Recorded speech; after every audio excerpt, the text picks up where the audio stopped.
Thank you guys for joining the 4-7 podcast yet again. I'm RJ. This is Mike. We are week after week telling stories and listening to stories from Christian rock artists all over the place from the 90s to today. And today we have someone very special. We have Jenny Simmons, formerly of Addison Road, and solo projects and authoring and mothering and all of the above. Welcome to the show. Hi, thanks for having me. Yeah, it's been great trying to get artists on the show. You and I have been speaking for probably a couple months now, I think, and just going back and forth trying to pin a date. But between three people with about 19 kids between us, we just tried to figure out when would work. And here we are on a Saturday night hanging out. So I'm very excited about it. But Jenny Simmons is here. She is from Addison Road, which was early 2000s all the way to probably around 2011, if I'm not mistaken. And then you had some solo stuff throughout the mid 2010s and some authoring as well throughout that time. So we'll get into a little bit of each of those things. But tell us a little bit about yourself. Where did you grow up? What was your childhood like? Okay. Well, thank you for having me. I'm excited to be on. I grew up in Dallas, Texas, outside of Dallas, Texas. Actually, I started off in Mississippi, then Dallas. And my parents just like from a super early age said, they were both in ministry and they were like, we're not going to tell you can't listen to secular music. You can listen to whatever music you want, but we will always feed your Christian music addiction. And that was sort of it. Like I seriously, my mom would take me to concerts that we like back in the day, they were in seminary and we were totally broke. And so in Dallas, she would take me to these big concerts and she was like, let's just wait outside because people always have extra tickets from church groups so they don't use, and we can look pathetic and they'll give it to us. I was like, excellent. And it worked every time. I was like, this woman's brilliant. So that's how we got into a lot of shows, and I fell in love with music. My dad would take me like legit out of school. I remember it's like 6th grade, 7th grade, 8th grade to go stand in line at Lifeway Christian stores to like get autographs from artists. And so that was kind of, I was the biggest 1990s CCM music nerd you had ever met. Like every Charlie Peacock article in CCM magazine, I would cut it out and put it on my wall. So that was me. That was my growing up years, was just two parents in ministry. I loved Christian music. And I went to college feeling like I was supposed to do something in ministry. But honestly, my mom had been on church staff and had gotten really burned. And I was just like, I will never do that. I will never, ever. Like God will have to drag my body into the church building, kicking and screaming before I do that. So what else can I do that like marries my faith and my love for people and my call to ministry without having to work for a church? And it should be noted that now I am on a church staff. And surprisingly, I really, really love it. So nice. So I have a question for you. Is it youth? It's youth pastoring, right? Or it is something to that effect? I did everything. It's a disciples church, so women are ordained in our congregation. So I preach from time to time. Nice. Do youth ministry stuff. I'm in my last year of seminary getting my master's of divinity. So I've been in school for almost 4 years now. And so we do a little bit of everything. That's awesome. Yeah. So Jenny, I got a question for you. So you said you're the biggest 90s Christian person ever. You have not met the Mr. Mike Sparrow here. I'll tell you right now. I forgot to mention, one of the reasons why we started this podcast is because I would try to talk to my wife. I'd be, hey, listen, honey, you don't know anything about audio adrenaline. I could tell you where they were and all these things. Where it's like, seriously, don't talk to me about this. I'm done talking about this. So I said, RJ, we need to start a podcast where I can get this stuff off my chest. I'm so happy I found my people. That's what I'm talking about. So who was your 90s people? Who were you listening to in the 90s? So, I mean, for sure, audio adrenaline. Oh, yeah. Every single word. And it's really hard to end up in music because I think I cut off there. I was such a fangirl. So Yeah. I always, my bandmates would be like, Jenny, please don't be a dork. Like, please play it cool. And I was like, okay, I got this. I was that way the other day. So I went to Soulfest to see Disciple. And we had Disciple on the podcast maybe 3 months ago. We had Josiah and Toby. So my friend Jonas Woods, goes to me, "Hey, I'm gonna get you in." I was a little girl. I was driving the whole time, going, "Oh boy, what if they?" I told my wife, "Honey, if they touch my hand, you are not allowed to touch me for the rest of the night until I get home. No touching, no touchy." I said, "I'm gonna chop my hand off, put it on the nightstand, and says, don't touch." I was that guy. I'm proud of you for that. Thank I you. was the girl that would wait to see if I could catch Toby Mac's sweat towel and then tack it up to my room. So it was like hanging down. Yes. April, I'm normal. Just let me know. Do not wash this towel. If anybody washes this towel, it's like a Catholic with holy water. That's what I call my wife. I'm like, "Listen, Josiah just touched my hand. That's it. Nothing for a week." Now, I apologize. I feel like the odd man out here a little bit. I didn't become a Christian until 1998. Yeah, I became a Christian in 98, so I had to backtrack and go listen to the old stuff. I was listening to Jars of Clay, DC Talk. I grabbed all those, those compilation albums. Sonic Flood was another huge one for me. Who else were you listening to at that time that kind of shaped, your musical career?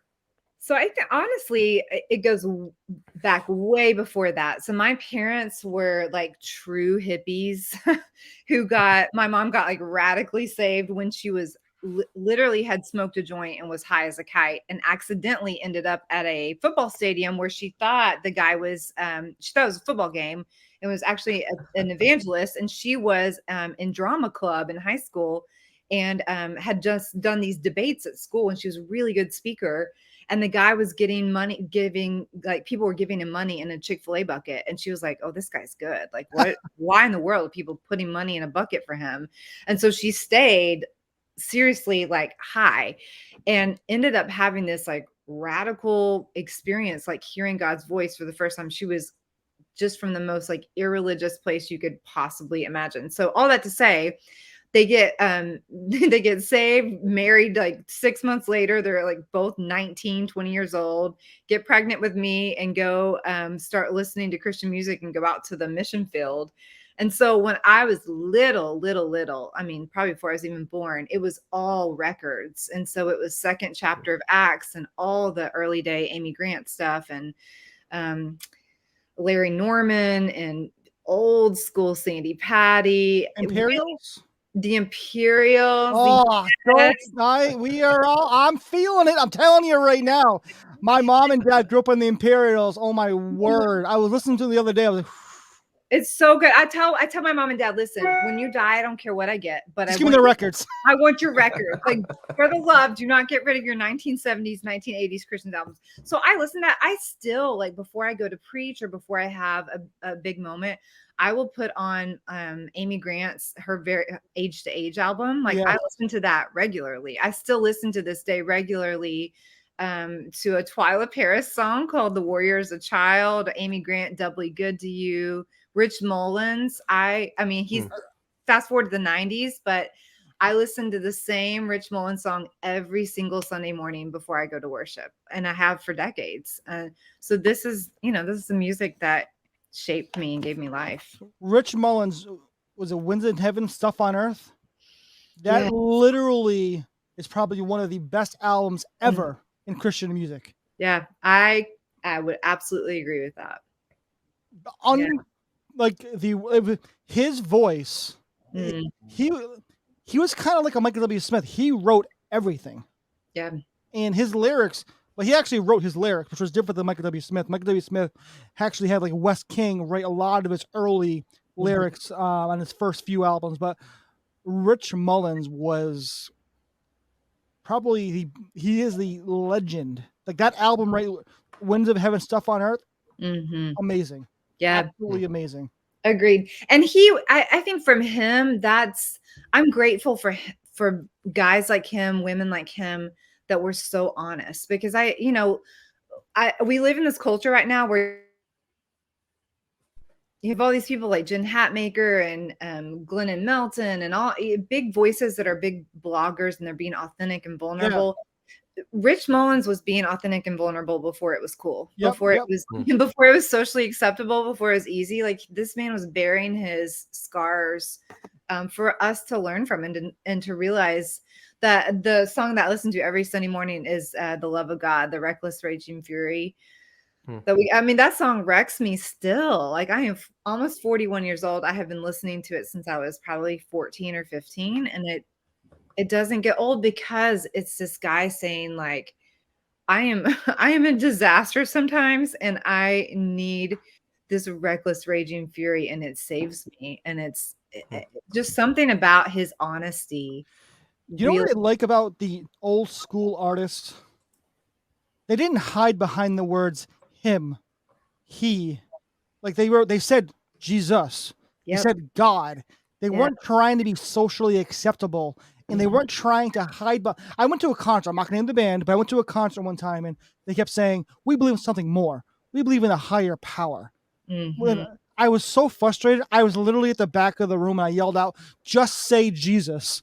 Yeah, because we know what it is. Like, at the end of the day, like, we worship an awesome, amazing God who is so faithful and so full of mercy. I'm doing a study for my church right now, and we're going through it. And I was talking the other day. I was talking about in Judges 2, 3, and 4 how Israelites kept failing and failing and failing. And what did God do? God heard their cries, sent them a new hero, and a new hero. You know what I mean? And we need to have this faith where it's like, I'm going to proclaim the name of Jesus. It's like the song by Disciple, The Name. Oh, I haven't heard that one. You want to hear that song? It is about proclaiming the name of Jesus. It goes, I don't care if they tie me up in chains or whatever. I will proclaim the name of Jesus. And that, when you look at the old people like the Imperials, you have Rick. I don't remember like Steve Green back in the day. Like, these artists, they were just so on fire for Christ. They would just literally even just proclaim his name in every song. Yeah.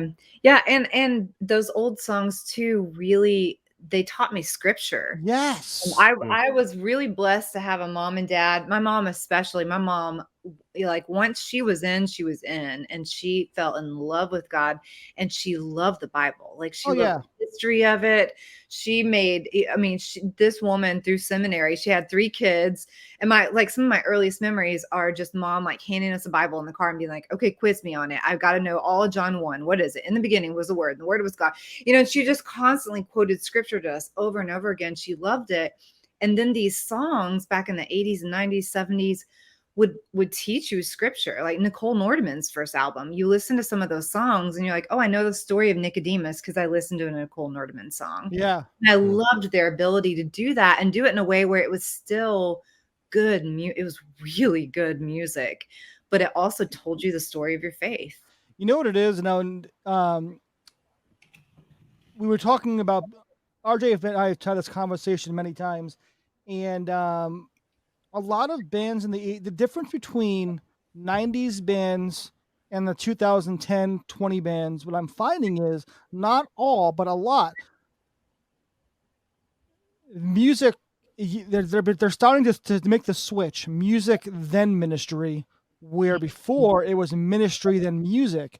Now, one of the reasons why Disciple is one of my favorite bands is because of the fact that what they do, ever since they've came out, when they had printed CDs, if you all remember those, they actually put the script. Yeah, it's like one of those things.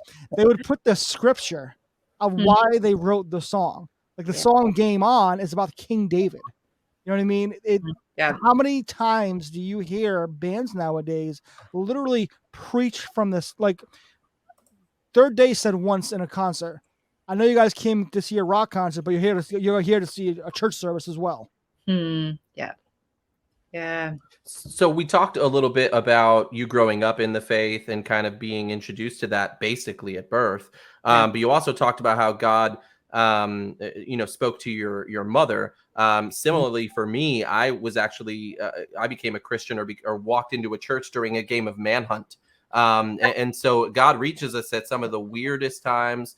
Tell us a little bit about when your faith for you became real for you. You grew up in it, but when did you finally say, okay, I don't just believe this because my mom anymore. This is for real. Yeah. So I feel like I have a lot of those moments that have changed the trajectory of my faith life. Like, it's grown it or deepened it or widened it. But the very first one I remember, it was 8th grade, which is pretty young. But I mean, it was clear as day. Like, I heard God talk to me. I was at a cheerleading camp actually, and I was self-conscious and trying so hard to fit in and realizing like, oh, I'm not like the rest of these people, and I'm gonna have to I'm going to have to bend a lot of myself to be able to fit. And it was just like this voice clear as day that answered back, you can do that if you want to, but I have something for you if you follow me, but you can't follow both. I mean, it was clear as day, and it messed me up. I went home and I was like, oh my gosh, what just happened? Like, I knew I had heard something in my head. Like, that's how I always explain to students how you know if God is talking or not, because it's I think sometimes we assume people know, like, oh yeah, I know what it means for God to talk to me, and they have no clue. Especially today, a lot of our students just really don't. And so I always say to them, like, if there is a conversation playing out in your head, in your heart, in your soul, where you, like, the response on the other side is something that rubs up against you, something that you would not think of yourself, something that calls you outside of yourself, like 9 times out of 10, you can trust that that's God's voice out to you. It's not a loud, booming, out loud voice. It's just an internal dialogue where you're like, oh, don't say that to me. I don't want that on me. I don't want to hear that. Like, get away. And that's how I felt. And it really became what pushed me through high school. I was at this huge Dallas high school. I was a competitive cheerleader, and I just, football was everything. Football players were everything. And I wouldn't sleep around with anybody. And so I didn't get asked to parties. And it was really lonely, honestly. But those are the years, like, I fell in love with God. Like, it sounds cheesy. I don't know how else to say it without it sounding dorky, but I learned God's voice, and I learned scripture, and it changed me, so that when I got to college, by my second year in college, we'd formed this band and jumped into ministry. And I felt like I could do that because all those years had prepared me for it. But those were not, they weren't easy years. They were these really isolating, kind of lonely places to be as a high schooler. But that's sort of when, for me, it became personal, when I realized, oh, there is a God. He apparently knows me and has something for me. And I don't know what that is. I have no idea what that looks like, but I think I want to try and find out. Yeah, that's a good segue. You mentioned, going through that season and then deciding to join the band. So where did that come from? What was the opportunity to start the band? Tell us a little bit about that. Okay. So everybody in the band, we all went to Baylor University in Texas, and it was back in, it was 99 when I started. So it was like the height of, what's the 2 guitar players' names? They were at Texas A&M. Oh my gosh, why can't I think of their names? Anyways, in Texas, there were a lot of people doing music. So you had David Crowder, you had the 2 A&M guys that were always playing, that I can't think of their names, can drive me crazy. You had Caveman's Call. We were all Texas bands. And so the Texas sort of circuit of churches and youth ministry were always looking for these bands. And there was a guy at a coffee shop who had heard me sing, like, at an open mic. And he was like, do you have a band? And I said, no. And he's like, man, that's too bad, because I have a church and we're looking for somebody to come lead our Disciple Now weekend. And we really want a girl. We really want a female worship leader. And he was like, and I have $1,000. It's not enough to get any of the big names. And I was like, oh, yeah, I had like that kind of band. I had a band, totally. Honestly, I heard the $1,000 and I was like, yeah, I was a broke sophomore in college who loved to sing and loved Christian music. And I was like, and I'm optimistic and stupid enough to be like, oh yeah, I can pull off a band. Like, at that point, I was that kid that had grown up in churches only singing to accompaniment tracks, like the actual cassette tape was side A and side B for alto soprano. So I'd never played with a live instrument ever in my entire life. And so I was like in this little choir. I was like, okay, I got to put together a band. So that's how we started. Nice. Yeah, there are a lot of really good bands come from that area. You mentioned Crowder. I think a Digital Age after Crowder was around. Was it Robbie? Is it Robbie C band? They were Robbie pretty Say big there band, too. yeah. Say band, yeah. Yep. No, it was Dave. Is there a Dave? Dave and Dave? Dave. Ah, it's gonna drive me. I'm trying to think about it too. Okay, yeah, we'll get there, It's guys. not. It's a two name. Is it a two name band? It's like. It is. It's like two guys. It's not Shane and Shane, right? No. Oh yeah. All right. It was very close to Dave. It's the same name. To your credit, it was still a very American name, Dave and Shane. It's also that other Brad and Dave and Shane and Shane. Oh man, yeah, Shane and Shane. Sorry, guys. Okay. No, Shane and Shane was great too. I remember. So I grew up again. I didn't get into Christian music till about '98, and I did the CCM route until I discovered that you can scream Jesus' name too. And so then I got into like spoken and the harder bands. But I was listening to David Crowder, hardcore. Shane and David Crowder, I think, did a lot of stuff together. Yeah. I ended up seeing them in the early 2000s. I actually went down to DC for a DCLA conference. Yeah, it was great. It was. I think that was like 06 or something. It was Crowder, Super Chick, Jeremy Camp, some really good bands. But Shane and Shane, actually, one of the Shane and Shane people actually married Bethany Dillon. Yep. Oh yeah, I remember Bethany Dillon. She was good. Sorry, I'm hitting a fly. There's a fly over here. But, RJ Bethany has Tourette's, so sometimes I might just start going. Bethany Dillon was actually at DCLA as well. She was very good. But yeah, so you get the opportunity, a very healthy paycheck, I guess, for your first opportunity. So how did that lock into being okay? I want to do this full time. I think I'd always loved music. Truth be told, like I am not the best musician at all. Like if there are 100 musicians in the room, I'm at the very, very, very bottom. I don't read music. I don't play music. I have like a very limited range. I mean, I can sing about 12 notes really good, but get me out of that and I'm just like, I'm done for. But I loved being on stage and I loved people. Like I just loved connecting with people and especially like loved praying with people. And in the early days, it was so much ministry. So it was constantly just talking to students and teenagers. And so we were doing that in college and we loved it. And as a band, we sort of came to this place where we were like, okay, we think we could do this, but we're not sure. And everybody else is getting real jobs. They're all graduating from this private, expensive Baptist college and going to pay off their school debt. Can we really be in a band? And so we gave ourselves like a 2-year mark. Like we'll give ourselves 2 years to sign a record deal. And if we don't get a deal before, like in that time, then we'll call it quits and we'll go be grown-ups. And in that time, we led worship at a church in Dallas, and we flew back and forth to lead worship for centrifuge camps through Lifeway, and we just toured heavy. And we loved it. We loved each other. We loved the ministry. We loved writing music. And literally a week before the 2 years was about to come to a close, we got an email from Brad O'Donnell, who was at Sparrow at the time. And he was like, I've been following you for years. I think he had just signed Crowder or Shane and Shane, one of them. And he offered to fly us out and do a showcase for us. So that's where it became plausible, just for it to actually happen. But there was just something special about the 5 of us together. We loved what we were doing and we knew we were supposed to be doing it, And so we should have known that was going to happen. I don't know that I had much faith that it was, but it was where we were supposed to be. So you get signed to I Know Records, which turns into Fair Trade Records. I view I Know Records like the 2000 version of Forefront Records.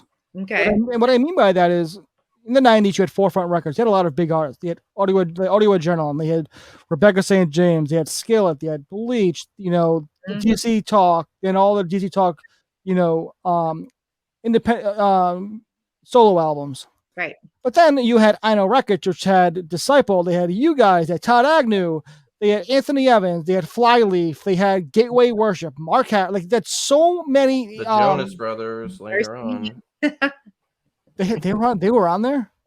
Jonas Brothers, yeah, they were at some point. Wow. Yeah.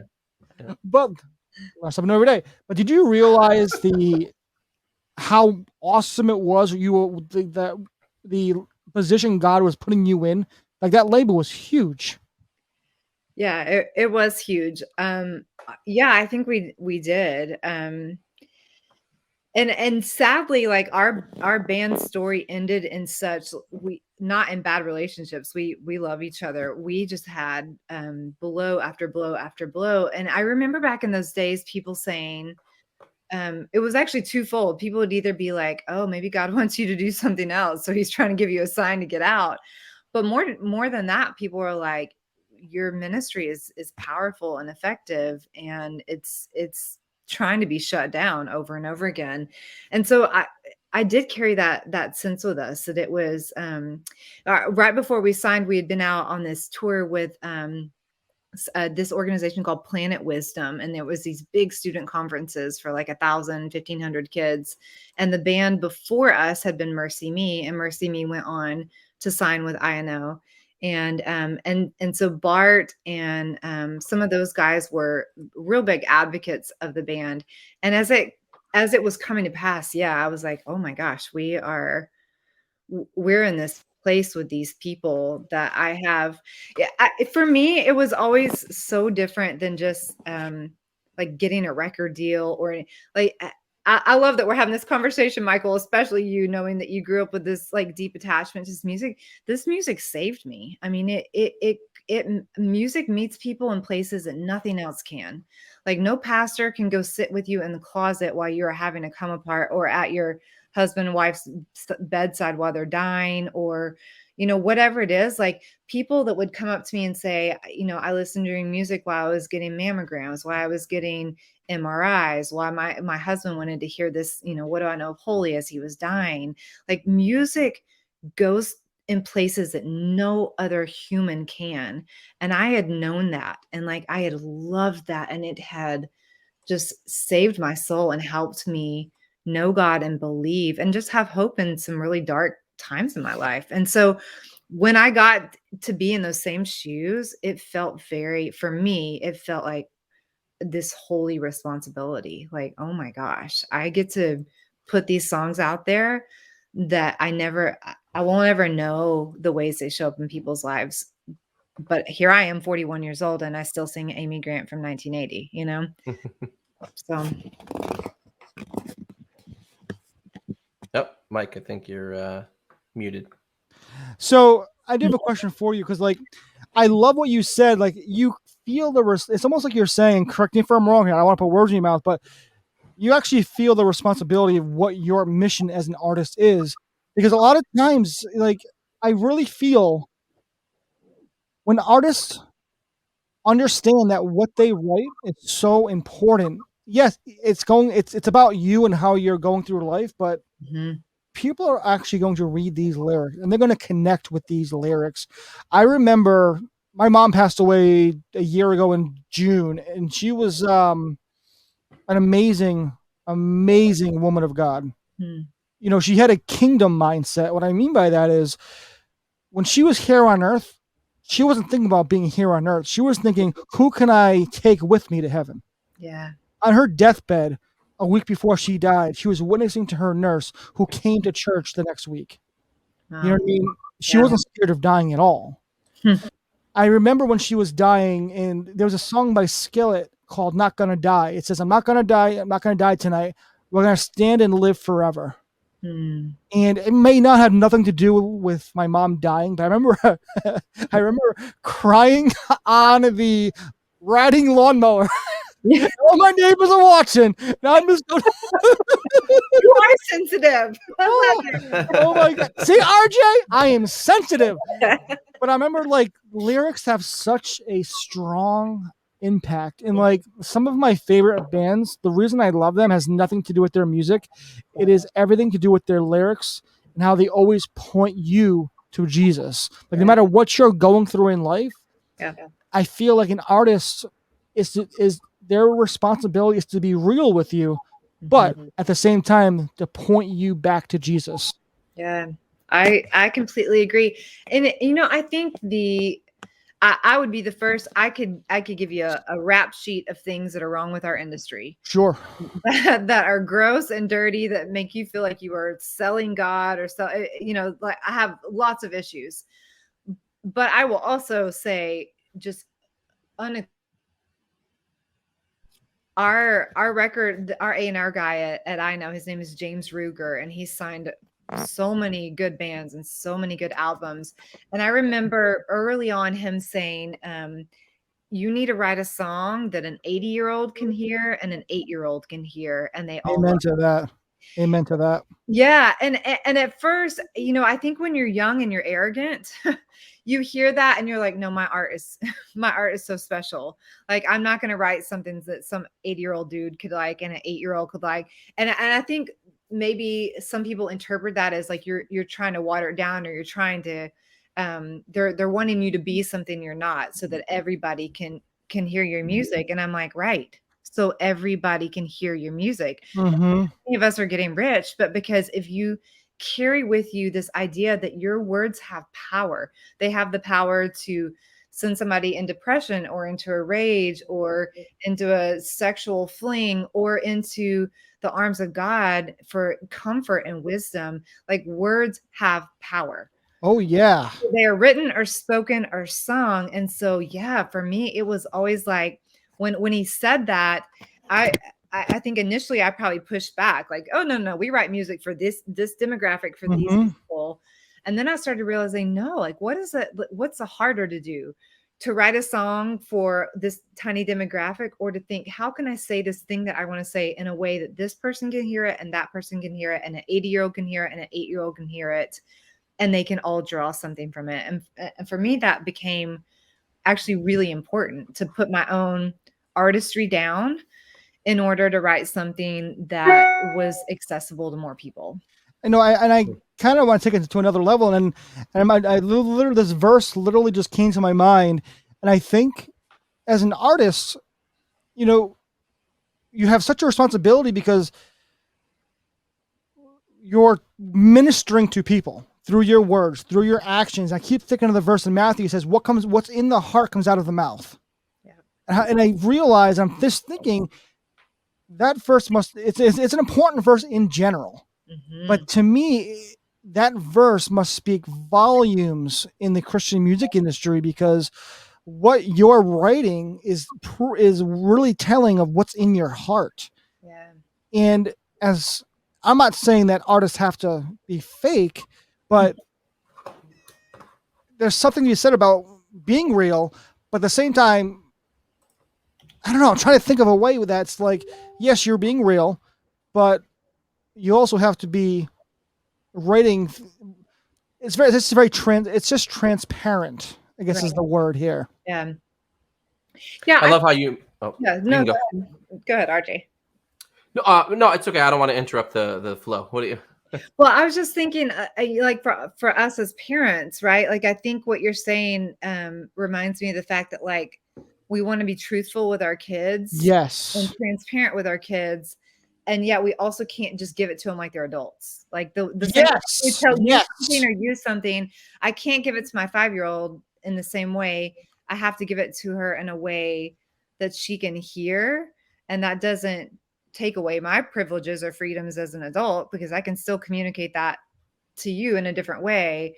So it reminds me of the verses about Paul, where, like, just because you have a freedom doesn't mean that you get to use it. Like, if your freedom, if your right causes somebody else to suffer or fall, if I'm going to a party and I like wine, but all the people there are alcoholics, I'm not going to drink. Amen to that. Like, I'm not going to. So if my commitment to my own artistry causes somebody else to not be able to hear a song, it can't translate, then I'm serving myself and I'm not serving people. And that's exactly what it is. Right. And for me, music was to serve people. It was to put something out there that caused somebody else to open their eyes and realize that maybe God was real. There was hope out there, and that they could engage it in a way that they hadn't before. I love how you said the verse, and I talked to people about this many times. Just because you can do something doesn't mean you should do something. So many times, because we don't want, just because we can do something, it could cause someone else to fall.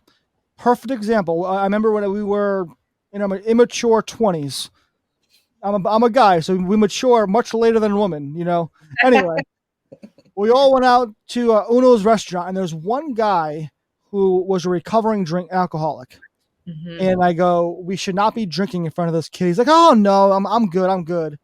So we all ordered a drink. Next thing you know, he relapsed. Oh.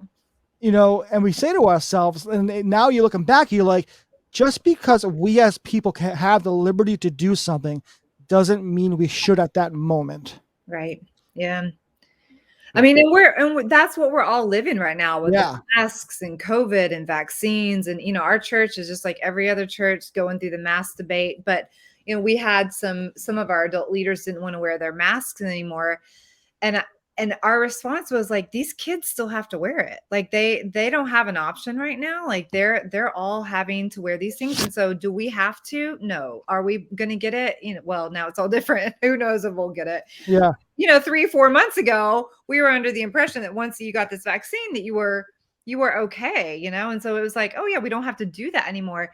And yet my 5-year-old does, you know, or my 10-year-old does. And so I wear mine with them, not because I have to, but because I want to be in solidarity with them. I want to support them because they're weaker than me and they're not in that position of privilege or power that I'm in. And so to me, it's important as their mom to be like, yeah, I'll be with you in this. I think that's great. And I think that's one of the most Christian things that you're talking about is like being selfless. Yeah. We look at Christ. Christ didn't have to die on the cross, but he did because he wanted to. He wanted us to be with him in eternity.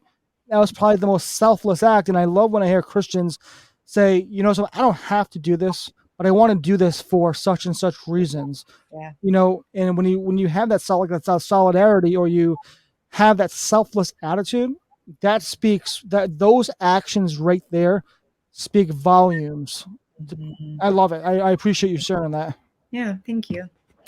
Yeah, over the years, well, in this episode, you mentioned how, you know, you feel as though God, you know, there wasn't just one moment in which you became serious about God. It was just these kind of different moments throughout your life that either widened or deepened your faith or your relationship with him.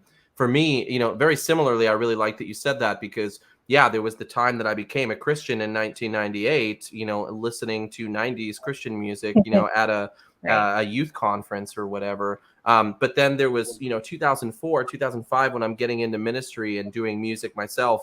And then 2008 when I get married. And, you know, 2008 just happens to coincide also with your album coming out, Addison Road. Yeah. And that's when I first got introduced to you guys. So I'm a latecomer to Addison Road. It was 2008 or so. It was your first, I think, CD on INO. Okay. And probably what you were talking about earlier with the song What Do I Know of Holy. Not sure if that was one of the songs you had to write for both people. But What Do I Know of Holy was huge in my life and for a lot of people who I was friends with at the time, for that very reason that I had thought I knew God, thought I was very close, and then he changes things up or situations change things up. And 2008 was a very lonely time for me. Moving to a new place, moving to a new church, moving to a new ministry, and having to try to become what they needed there as a youth pastor, as a music pastor, as whatever. And What Do I Know of Holy was big at that time throughout our circle. And so that song, like you said, you may not know it, and you and I don't know each other prior to, you know, the last couple months here, but that song was powerful.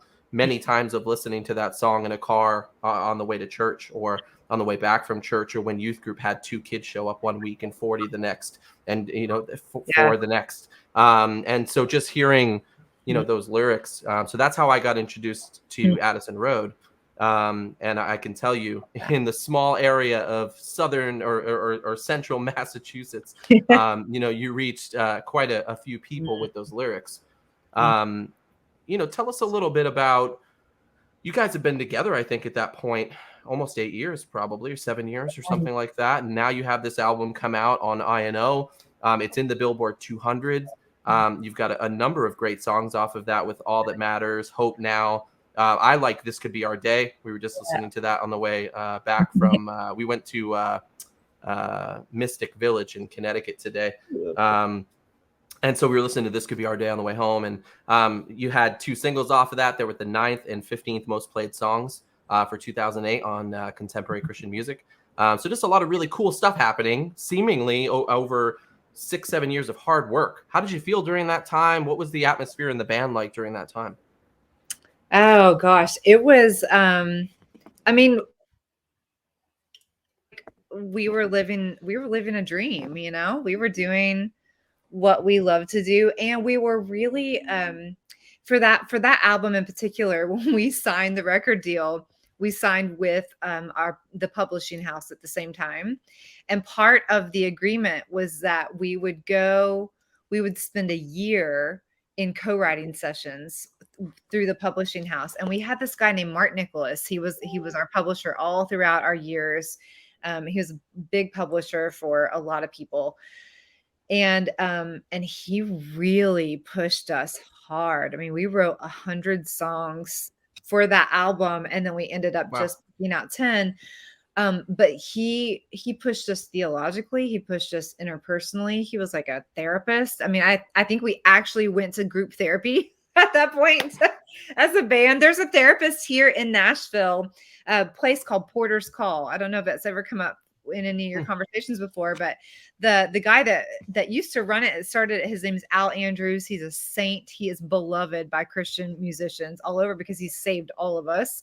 And he just went to Sparrow and he was like, hey, your artists are struggling. Like they all need to be in therapy. They can't afford it. And their schedules are crazy. And you should underwrite therapy for all of them.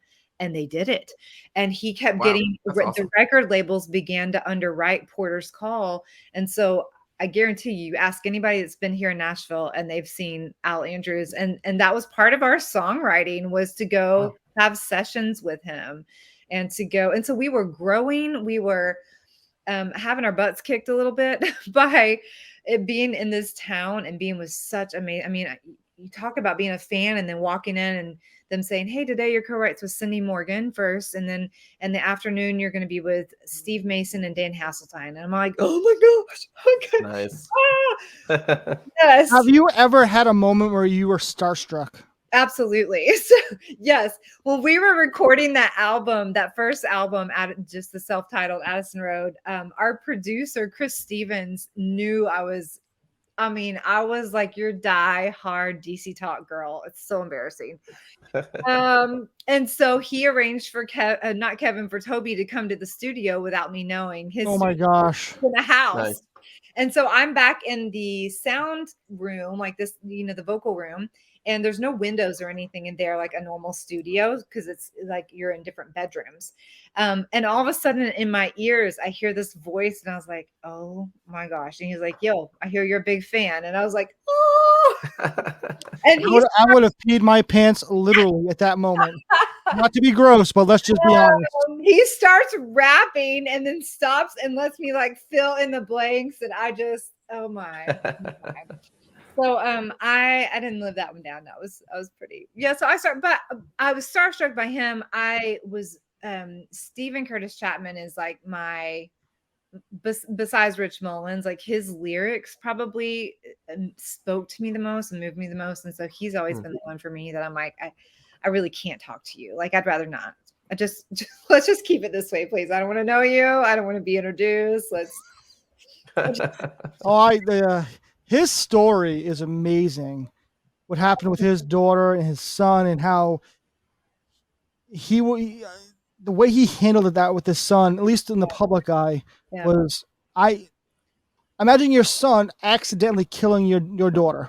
And the way he handled that was unbelievable. I mean, yeah, to say I've already lost one kid tonight, I'm not going to lose the next one. And to go after him, I'm like, if that's not the prodigal son right there in real life, like this is what it looks like for a father to chase down a kid and to bring him back. I just think of Jesus right there. Woo.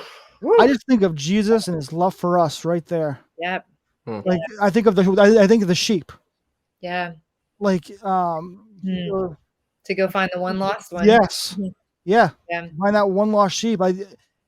Anyway, like I don't mean to get bunny trail, but man, No, I love it. And that for me, that's been one of the most beautiful parts of the journey that I went through in this industry was, there are a few people that you're like, you are not what you present on stage, but I mean, 95% of these people, you meet them and you think, my gosh, you are as good of a human as you are. And like, this is actually who you are. You're like, you're a good man. You're a good dad. You're a good husband. You're a good mom.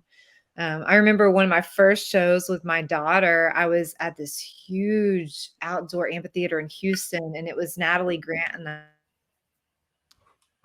and I was having to come apart backstage because I was like, I don't know how to do this. I was trying to breastfeed and get on stage. And I mean, it was awful. And I mean, 5 weeks, I was on the road on the Rock and Worship Roadshow with Mercy Me and Jeremy Camp until April 3rd. She was born April 15th, and I did Spirit West Coast May 15th.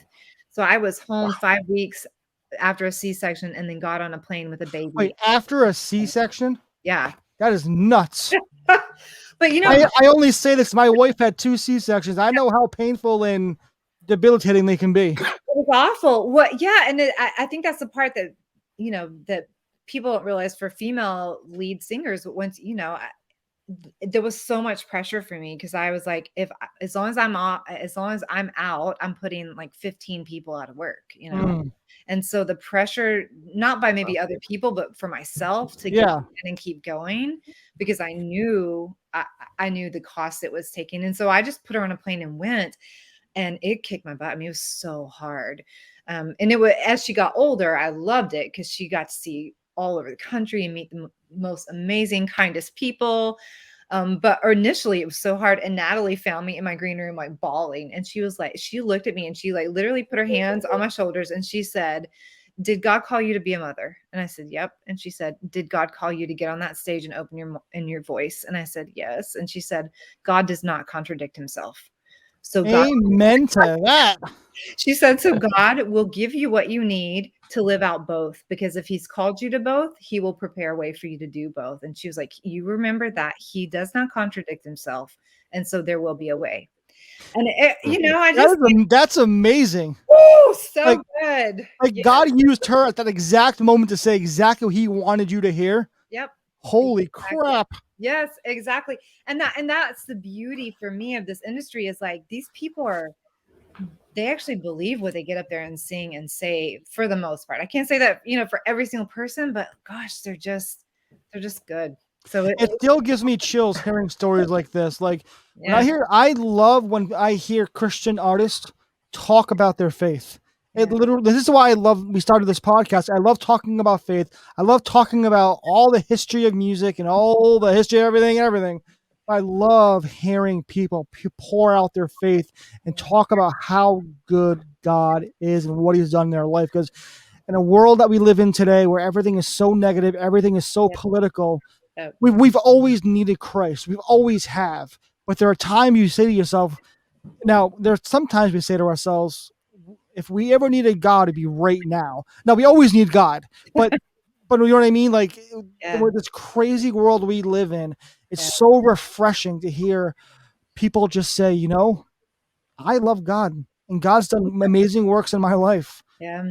Oh, I mean, I see, Mike, I'm glad you looked at it that way. I looked at it the opposite way, where I am having to hear that Jenny was spoken to God through Natalie Grant, and all I got was Anthony from Central Massachusetts, some guy speaking to me. Like, why can't God use someone famous to speak to me too? I feel like she literally is like, God spoke to me through Natalie Grant and Toby Mac. And I'm like, oh, it was John from Rhode Island. Like, well, listen, God spoke to me through I'm Italian, right? So I grew up in an Italian family. Italian families, they have the leather belt. So I had, do you like Jesus? No. Yes, you do. Yeah. Okay, I'll take John from Rhode Island, whatever. I'll take John from Rhode Island. Okay, can I tell you one more? So my favorite God story, though. I love these stories. Keep going. For sure. I have a lot, but this is like my favorite like the kindest thing I think that God has ever done. So I just today had a baby shower for my little sister who's having her 6th baby girl. 6. Who has time for Congratulations, that? maybe. I know, yes, Maybe. well, yeah. So I have 2 sisters, and together we have 12 daughters. But Holy cow! in 2014, she had 2 little girls who both died at birth, Maggie and Ellen. And we kind of like, it was sort of 50-50 on whether they were going to make it or not. And it was, I mean, it was awful. I was there for labor and delivery. I got there, and the doctor was like, he was like, "Are you the sister?" And I said, "Yeah." And he said, "You got to go in there, and she has to push, because if she doesn't, she's going to die. So somebody's going to die today, and we think it's, going to be the girls, but she has to have these babies." And it was just very, I mean, obviously just heart-wrenching. And so the next day, when the funeral home finally came and got, the girls had been with us all through the night because Sarah didn't want to leave them. And I mean, it was traumatic on every level.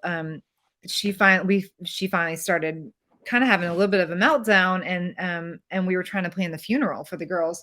And we had reached out to several music ministers. Her husband was a pastor in Oklahoma, and they were like, "We can't do it. Like, we don't think we can get through the service," because they were so close to him. They didn't think they could come and lead worship. And so she was having this meltdown, and like, who's going to do their funeral? I mean, she just like really lost it. And I said, "Okay, we're thinking too small. These people are too close. They can't do it. So we got to think bigger, like outside of your area here. If you could have anybody else do it, who would you want?" She goes, "Fine, I want Matt Maher." And I was like, "Oh yeah, but no, not Matt Maher." Anybody besides Matt Maher. And Matt and Kristen are some of my best friends. And I had the day before had been at their house for their little girl's birthday. And Matt left the birthday party on a bus with Toby to do an East Coast. They did an East Coast tour together. Matt Maher and Toby did this acoustic tour. And so I knew he wasn't near Oklahoma City. And so I said, "Well, he can't do it. So who else? Let's think of just other." And she said, "No, you said anybody, and that's who I want." And so I'm opening my computer to show her the tour schedule, and I look at it, and he's got a tour date for Ponca City, Oklahoma. And I was like, "What?" So it's like East Coast, East Coast, East Coast, East Coast, Ponca City, East Coast, East Coast, East Coast. And so I called him, and I was like, "Hey, are you in Ponca City in 5 days? Ponca City in 5 days?" And he was like, "Yeah, annoyingly, I signed up to do this radio station's birthday party 2 years ago, and I couldn't get out of the contract. And so I've got to leave the East Coast tour and come over to Ponca City and do this show, and then I can fly back." And I was like, "Can you do my sister's baby's funeral?" And he did. And it, like, to hear, just to have a whole family of ministers. My brother-in-law is a pastor. My dad's a brigadier general chaplain in the military. My whole family is ministers, pastors. And that's a hard crew to minister to worship to, and to walk people through the death of 2 little girls. And Matt just got up there and he sang that part, "Oh death, where is your sting? Oh hell, where is and Christ is risen, and saying your grace is enough, and great is thy faithfulness." And it just was like I still get emotional thinking about it, because it was the kindest, just the kindest. Like, that to me, you can't make that stuff up. You just can't. When I was, I actually have a story very similar to yours. We had we weren't even friends with this couple, but my wife became friends, and she found out she had cancer. Mhm. She was also pregnant, and the doctor said to her, "You have to choose either you or your baby." So she decided she was going to die. Hold on, let's get chills for a second. Mm. And that was not for dramatic effect, by the way. I really get chills. No, you're sensitive. Oh, right. Me too. I'm over here crying. So I have water over here. Hold on. No, but what happened was she had to choose either you go on chemo and live, or you forgo chemo and you die. So my wife became friends with her because my wife has the one thing I love about my wife, besides being beautiful and everything else, is her heart for Christ. Mm. She's like, I'm gonna go serve this woman. I'm gonna go take care of her because the husband had to work during the day. So Yeah. she's like, I'm gonna go take care of her son a few days a week and just be there. And we just had a baby. So my wife, our baby's it's just still in a carrier. Wow. So the wife, long story short, ended up passing away Mm. about a month after the baby was born. Mm. But I look at that and I say, that's probably the most Christ-like story I've ever heard in my life. Yeah. Sacrificing your love, your life, so you can live. Yeah. Hmm. But it made me think of it when you just talked about that story. Yeah. It's one of those things where you don't understand those stories until you become a parent. Yeah, exactly. Yeah. Yeah. Well, and I think, right now, especially, the world feels dark. It feels dark and hopeless and like, oh my gosh, what is happening? But for me, like, if I can keep telling those stories over and over again, because that's not just your friend and my sister. There are thousands, hundreds of thousands of people who are experiencing mercy and love and grace and are selfless. And like, if you really start looking around, it's easy to get overwhelmed by the darkness and the heaviness, but my gosh, there's a lot of good. It is Christ is so much more powerful than the darkness. absolutely. It's there. Yeah, like we look at all this darkness, and what's that Skillet song? Your light will terrify the dark. Yep. We live in this world where we are bombarded with, let's face it, negative sells. Negative topics sell. You rarely ever hear a positive topic because we want to hear. Like I remember years ago when Miley Cyrus did something on the she was twerking or something like that, an MTV Movie Awards, and I was disgusted, and people were disgusted by it. But I remember CNN of all people said, yes, we honestly we put this on there because that's what makes the most money. Yikes. We Yeah. live in a society where, to be honest with you, I'm just going to say this is totally off topic, but I've never seen Satan as much works as much as I have in the past few years. Yep. We need our light to shine more and more and more. Christ is such an amazing, awesome God. His light will outshine, because we got to remember, if Christ is for us, no one in the world can be against us. Yeah. Yeah. We need to, like your stories of how Christ shines. We need to, with our actions, we are the hands, and we need to be the hands and feet of Christ. And get out there, get dirty, and let our light pierce through that darkness. Now, not to there's been, I feel like there's so much more to talk about. We haven't even. This is going to be a 4-part we need to have series. you for podcast number 2. Honestly, we would love to have you back. And so I don't want to try to fit the 9 things or so we had left into the last couple minutes here, but I do want to bring up the fact that obviously Addison Road was not the last thing you did. You went on to do some solo projects after that. You went on to do, I think, 3 books. Correct me if I'm wrong. 3 full books. So I wanted to just discuss a little bit about the transition from music to writing. And obviously there's writing and music too, so that's not that big of a stretch. But what brought you from the music to the writing, and how did you go about kind of picking those topics to spend time writing about? Yeah, that's a great question, because for me, I'd never thought about writing a book. I love to write. I did journalism growing up and did little family newspapers when I was little. So I've always loved to write. Nice. But I just had never thought about writing a book. And what I realized after the band ended, and I picked me up for a solo album, and then I did another solo album independently, I hated it. I was like, oh my gosh, I feel naked. I did not want to be up there, just me and like 2 people. My voice wasn't strong enough to carry. I was vocally tired all the time. The music part Mm. stressed me out. Like I was just like, oh my gosh. What I loved was being with people, listening to people, ministering to people, and teaching the Bible and telling stories. Like I love the Bible. I'm also a fierce critic of the Bible. I pick it apart and dissect it and read it and study it. And so I'm not just like yeah, I'm a very nuanced Bible lover. But what I realized at the end of the night was that was the part that brought me joy. And that was the part that the next day after, like in a conference, the women would come back and be like, I told my husband that story about da da da.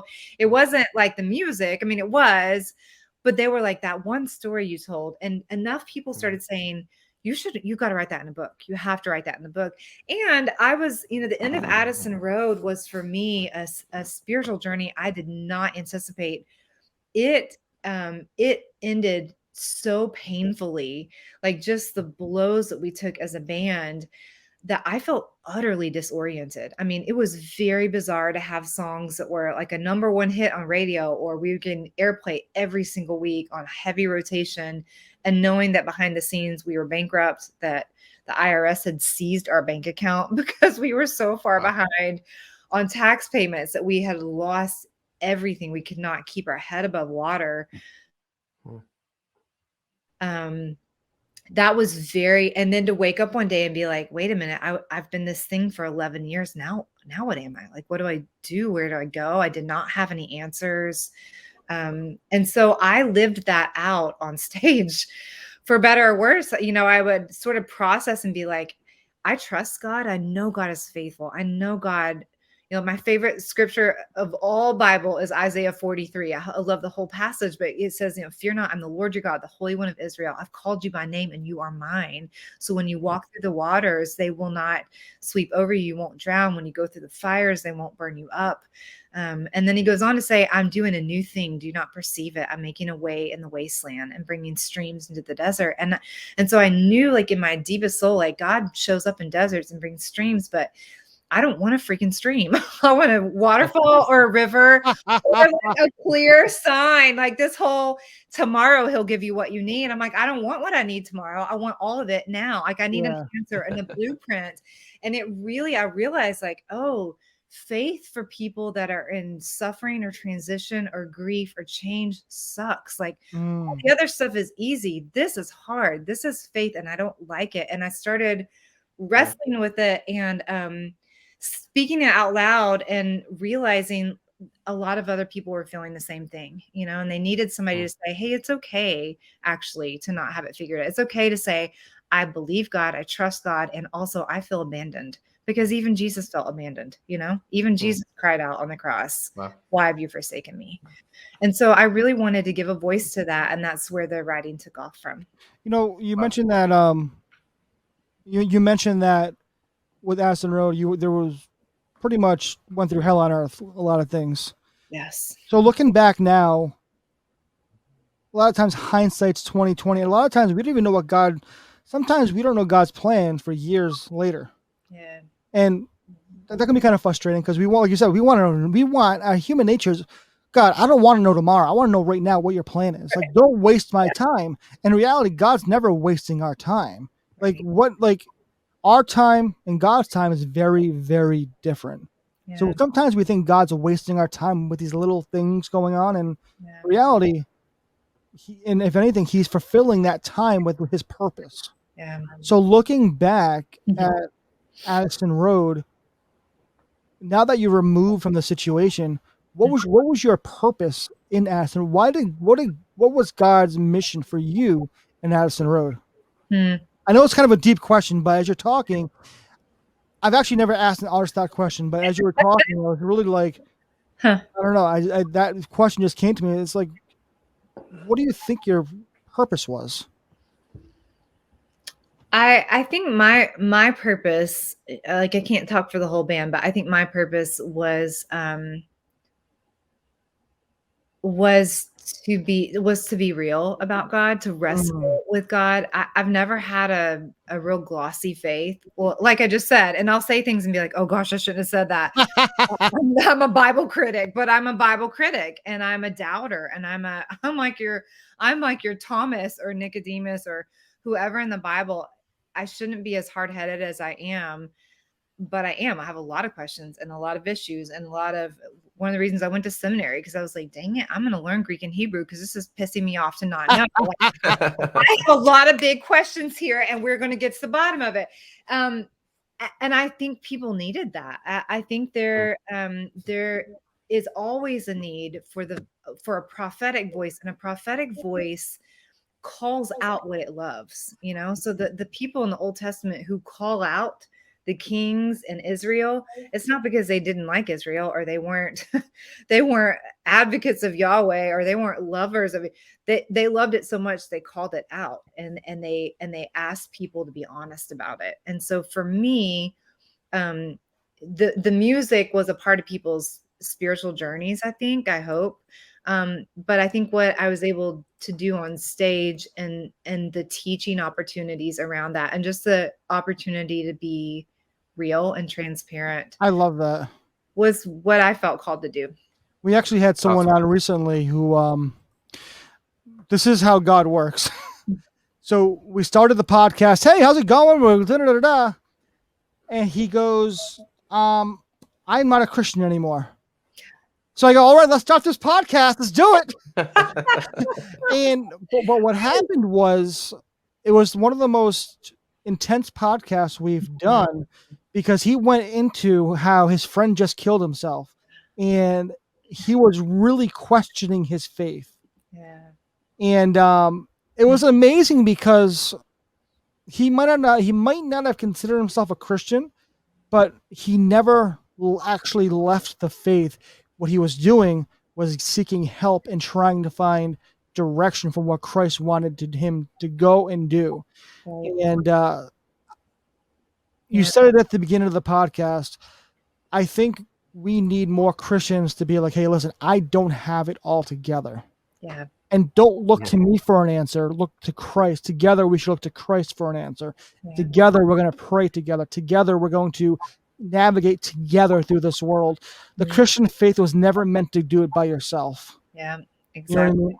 So, amen to that.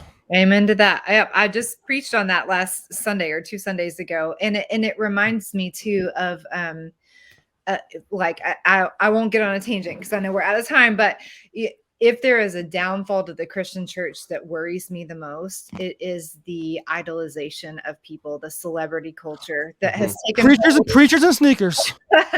That's taken hold of pastors and in the CCM world and in the worships. I mean, as long as we are elevating people to that status, one, it alleviates normal people of having to do their own work. You don't have to fear to work if somebody else is doing it on your behalf. But also it sets the people up on stage for failure, and it makes this power dynamic that's like, here's who you should follow. You just follow. Or like when we were kids, right? You were saying the belt. When you're taught just through compliance, just don't ask any questions, just do what I say. Yes. You don't learn anything. You learn to be good so that you don't get in trouble, but you don't learn because you actually got to question or push through things or explore. You learned from coercion, and so there's a difference between learning because somebody's just saying, don't ask any questions, just listen to what I tell you, versus correct. Hey, listen to what I'm telling you, and also check in with other people. And by the way, check in with God, because God speaks to you directly. So 100%. And when people actually put those people on idols, when people put people on these pedestals, I knew a church once where they put the pastor on a pedestal, and pastor had a huge meltdown spiritually. And guess what? A lot of people who had him on that pedestal, they went away too. Yeah. Because they put their faith in the wrong thing. Like when we essentially put our faith in Christ on the solid rock, and that's where we find our help. That's where we will find our salvation. Yeah, absolutely. Sorry, I can go on a tangent too. I trust me, I'm hearing you. Well, just a couple last things before we let you go. Thank you again for taking your time to speak with us. This was awesome. Again, you've written a number of books on kind of the topics that we're talking about now, where we have Made Well, in which you're talking about healing not always happening in the ways that you think it will. Do you want to be made well, I think, is the tagline. The Road to Becoming was another book, in planning for the not how I planned it moments, is what it was. Yeah. Again, just talking about how things change in life. And then your third book goes in another direction, and we're talking about how kids can say no, which, by the way, my wife and I love it. It's an awesome awesome theme, and something that we try to teach our kids as well, pretty much since day one, in every way that we can, that they are in charge of their no's and all of that. So good stuff. Where can we find these books? Where can they find information about that?